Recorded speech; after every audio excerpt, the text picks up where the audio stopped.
Hello, and welcome to the WriterKey video training series.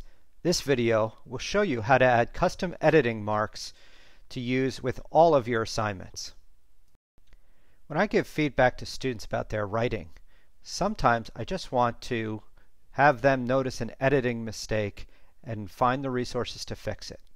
WriterKey makes that simple and efficient for the teacher. So when I see an error in students' writing, I can just put my cursor down and click on a editing mark. And these editing marks come preloaded into WriterKey. In this video, I'm going to show you how to add your own custom ones to this area very easily. To add custom editing marks, you need to do it in the assignment builder. And here you recognize the screen for that assignment builder. Click up here on the icon for the editing marks and it will launch our editing mark builder.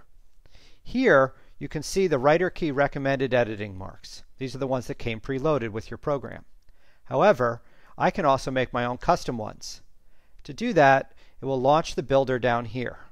I give it a title such as clutter, which my students seem to have a fair amount of these days in their writing. I add a initial abbreviation that I want, and I type in some text. I save this new editing mark to my collection, and now you can see it up here on the tray. To move it into the active area, I just drag it right up and place it where I want it.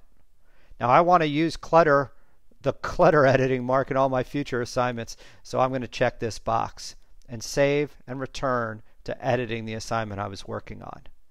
Now, all future assignments will use my custom editing marks, and that one for clutter will be there for every assignment moving forward. I can always come back and add additional editing marks or replace editing marks whenever I want. But now, I also want my students to have the same type of resources that they have for all of the other editing marks that we have.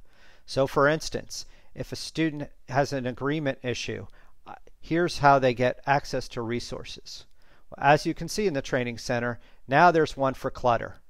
So I click on that, and what's going to happen is I'm going to get the same three fields, and I as a teacher can go in and edit this text for my students. The text editor pops up, I type in some ready text that I have, and I save. And now that ready text that I had will be available to students every time they roll over that editing mark. We hope this has been helpful. Thanks.